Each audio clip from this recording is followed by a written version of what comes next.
Psalm 144 is the 7 of 8 psalms in this Davidic group that comes near the end of the Psalter.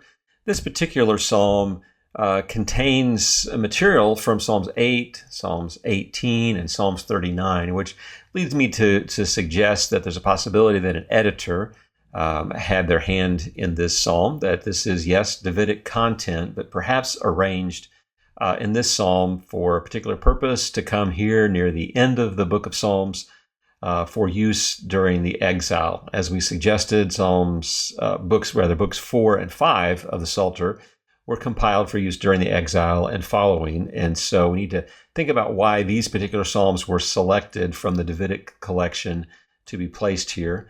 And it seems that this is really a psalm primarily of celebration. It is a look back and giving thanks for God's powerful deliverance for his people. So maybe this is even a good post-exilic, as the people have returned from Babylon. They're back in the land and they have experienced the victory of God in this surprising turn of events where they come home and resettle the land, because at the end of the psalm there is a description of material blessing, of prosperity in its various forms. So I'm going to suggest that, yes, this is Davidic content that may have been added to by an editor following the return from the exile. Again, that is my speculation. I can't prove that, but that just suggests, you'll see from the content, that is a possibility I think that we should consider. You see how it does fit in with the Davidic group here. We've had a series of laments, petitions, particularly Psalms 140 through 143. So now as we wrap up that, we have the psalm that expresses gratitude for victory and for a prayer of blessing. Again, these psalms are framed by the royal psalms relating to God as king, not necessarily the messianic king, but the reality that God is the ultimate king and sovereign of the world. I'm going to notice here where this psalm is drawing from material in previous psalms. So Psalm 18 in particular has some very similar language. He trains my hands for war, my fingers for battle. He is my steadfast love, my fortress, my stronghold, my deliverer, my shield in whom I take refuge. You can see all of that in verse 2 of Psalm 18. So the editor here seems to be drawing on that content. Psalm 8 is referenced in verse 3, Psalm 8:3, what is man that you are mindful of him, the son of man that you care for him. And then verse 4 is very similar to Psalm 39, verse 5. Both of these verses indicating man's insignificance. In verse 3, in comparison to the vastness of the cosmos, what is man? Verse 4, man is short-lived compared to the eternal, unchanging nature of God. Man's life is like a breath, like a passing shadow.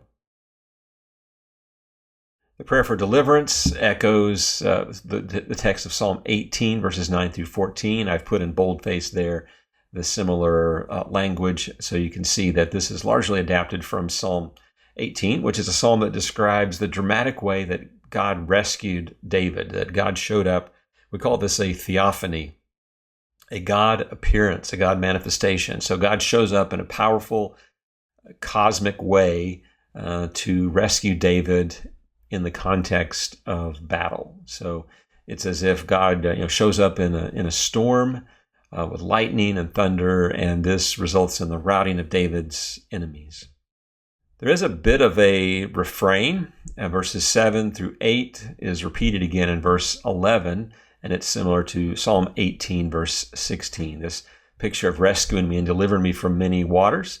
And we noted with Psalm 18 that this is a common theme in the scriptures, God rescuing his people out of many waters. We think of the Red Sea. We think of the flood in the days of Noah. We think of Jonah.